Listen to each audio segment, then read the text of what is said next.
அனைவருக்கும் வணக்கம். வாழ்க தமிழ், வளர்க நாடகக்கலை. திருவண்ணாமலை மாவட்டம் ஆரணி வி. சிவா அம்மு பார்த்திபன் நாடக அமைப்பாளர்.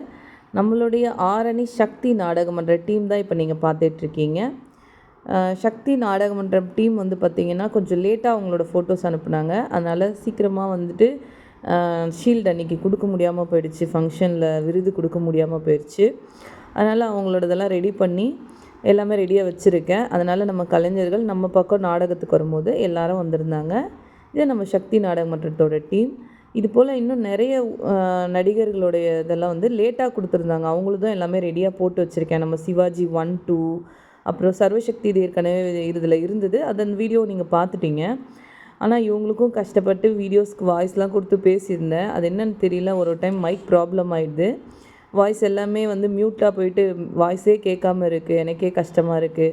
ஏன்னா எங்களுடைய நடிகர்களோடு சேர்ந்து பேசி அழகாக ஒரு சூப்பராக போன ஒரு வீடியோ வாய்ஸ் இல்லாமல் வரும்போது ரொம்ப மனசு கஷ்டமாக இருக்கும். கஷ்டப்பட்டு பிரியாணி செஞ்சு அது டேஸ்ட் இல்லாமல் போனால் எப்படி இருக்கும், அந்த மாதிரி கஷ்டப்பட்டு ஒரு நல்ல வீடியோ எடுத்துகிட்டு அப்புறம் அதை வீடியோ போட்டு பார்க்கும்போது வாய்ஸே இல்லாத மாதிரி போகும்போது ரொம்ப எனக்கு கஷ்டமாயிரும்.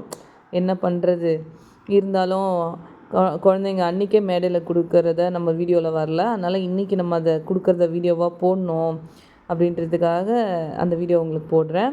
பாருங்கள், நம்ம பரணி கம்பெனியில் இருந்த தம்பியும் இதில் இருக்கார், மோகன். அவர் தான் இப்போ இதில் பப்பூன். அப்புறம் இப்போ ஷீல்டு கொடுக்குறேன் பார்த்தீங்களா, அவர் கதாநாயகி. நிறைய நாடகத்துறையில் சாதித்து லீவ் போடாமல் நல்ல பேர் வாங்கணும் அப்படின்னு சொல்லியிருக்கேன். அதே மாதிரி ஒவ்வொரு கலைஞர்களோட ஃபோட்டோ எடுத்து அவங்களுடைய பேர் படித்து ஒவ்வொருத்தரையாக கூப்பிட்டு கொடுத்துட்ருக்கேன். எல்லா கலைஞர்களும் மற்றவங்களாம் அவங்கள உற்சாகப்படுத்துகிற விதமாக கைத்தட்டிகிட்ருக்காங்க. ரொம்ப சந்தோஷமாக இருக்குது. ஒரு சின்ன வருத்தம் என்னென்னா அன்றைக்கி கொடுக்க முடியாமல் போச்சுன்றது தான். மற்றபடி அதுக்கப்புறமே ஒரு 200 விருதுக்கிட்ட நம்ம கடையில் ரெடி பண்ணி வச்சுருக்கேன். நான் எல்லாருக்கும் போய் சேரணும். அன்றைக்கி வராமல் போயிட்டாங்கன்றதுக்காக அவங்களுக்கு கொடுக்காமல் இருக்கக்கூடாதுல்ல. அதனால் எல்லாருக்குமே கொடுத்துட்ருக்கேன். இப்போ நீங்கள் பார்த்துட்ருக்கிறதும் பார்த்திங்கன்னா நம்மளோட ஆஃபீஸ் தான். நம்ம கடை பக்கத்துலேயே ஒரு ரூமு. இது நம்ம சைக்கிள்லாம் அப்பா சைக்கிள் கடை வச்சுருக்காரு. அந்த சைக்கிள் அது சம்பாதிக்கலையோ அது அப்பாவோட ஸ்டார்ட் பண்ணதே நம்ம விடக்கூடாதுன்றதுக்காக நம்ம சைக்கிளே வச்சிட்ருக்கோம். அது வெளியில் விட்டு போனால் சேஃப் இல்லைன்றதுக்காக அதுக்காக ஒரு ரூமு. இங்கேயும் பார்த்திங்கன்னா நிறைய ஊர்க்காரங்க வந்துட்ட டைமில் நம்ம இந்த கடையிலையும் சில நேரத்தில் உட்கார வச்சு பேசலாம். இருந்தாலும் நமக்கு அங்கேயே கரெக்டாக இருக்குன்றதுனால நம்ம அங்கேயே பண்ணிப்போம். இங்கே பார்த்திங்கன்னா கலைஞர்களோட பேக்கெல்லாம் வைக்கலாம். இப்போ இந்த தம்பி பார்த்திங்கன்னா புதுசாக வந்திருக்காரு. இப்போ பார்க்குறவங்க எல்லோரும் பெண் வேஷக்காரங்க தான், இவ்வளோ நேரம் விருது வாங்கினவங்கெல்லாம். ஏன்னா அவங்க கொடுத்துருக்க ஃபோட்டோவுக்கு இப்போ நிறைய டிஃப்ரெண்ட் இருக்கும். நல்ல ஃபோட்டோவாக கொடுங்க அப்படின்லாம் சொல்லி பேசிகிட்டு இருந்தேன். இவர் வில்ல வேஷக்காரு. எல்லாருமே ஒரு நல்ல ஒத்துழைப்பு கொடுத்து ஒரு சந்தோஷமாக அவங்க அந்த விருது வாங்கும்போது ரொம்ப ஒரு சந்தோஷமாக இருக்காங்க. இது மாதிரி ஒவ்வொரு கலைஞர்களுக்கும் அவங்களோட மனசு திருப்தியாக ஆகணும் அப்படிங்கிறத நினச்சி தான் நான் இதை பண்ணேன். கண்டிப்பாக அந்த திருப்தி அவங்களுக்கு இருக்குது அப்படின்றது அவங்களோட முகத்தில் இருக்க புன்னகையை பார்க்கும்போதே தெரியுது. இவர் பாபு அண்ணா அப்பா காலத்துலேருந்து நீண்ட நாட்களாக கலைஞராக இருக்கார்.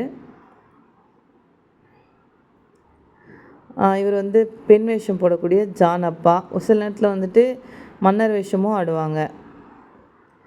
எல்லா கலைஞர்களும் இந்த அண்ணா கதாநாயகன். இவர் கதாநாயகனும் ஆடுவார், பெண் வேஷமும் ஆடுவாங்க. நம்மளுடைய விருது நிகழ்ச்சி அப்படியே ஸ்டாப் பண்ணி வச்சுருக்கேன். ஏன்னா அதில் நான் தான் ஆசைப்பட்டு பாட்டு கலந்து வைங்க அப்படின்னு சொல்லி வீடியோ எடிட் பண்ணுறவர்கிட்ட சொல்லியிருந்தேன். அந்த பாட்டு கலந்து நம்ம யூடியூப்பில் சேனலில் போடும்போது என்ன ஆகுதுன்னா காப்பிரைட் காமிக்குது. அதனால் அந்த அப்படியே வீடியோஸ் எல்லாமே ஸ்டாப் பண்ணி வச்சுருக்கேன். மறுபடியும் ஃபுல்லாக எடிட் பண்ணி கொடுக்க சொல்லியிருக்கேன். ஒரிஜினல் சவுண்டே கொடுத்துருங்க, எனக்கு எடிட்டிங் வேணாம் அப்படின்னு சொல்லிட்டு.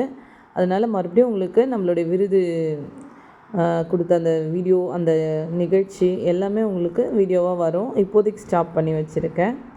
எப்போவுமே நம்ம சிவா அம்மு கலை குடும்பத்தில் இருக்கக்கூடிய நம்ம எல்லா டீமுங்களுக்கும் வாய்ப்பு கொடுங்க, ஆதரவு கொடுங்க. உங்கள் சகோதரி அம்முக்கு நீங்கள் எப்போவுமே சப்போர்ட்டிங்காக இருக்கீங்க. உங்களுடைய அன்புக்கும் ஆதரவுக்கும் சிவா அம்மு கலை குடும்பத்தின் சார்பாக என்றும் தலை வணங்குகின்றேன். என்றும் அன்புடன் உங்கள் ஆரணி வி. சிவா அம்மு பார்த்திபன் நாடக அமைப்பாளர். வாழ்க தமிழ், வளர்க நாடகக்கலை. நன்றி, வணக்கம்.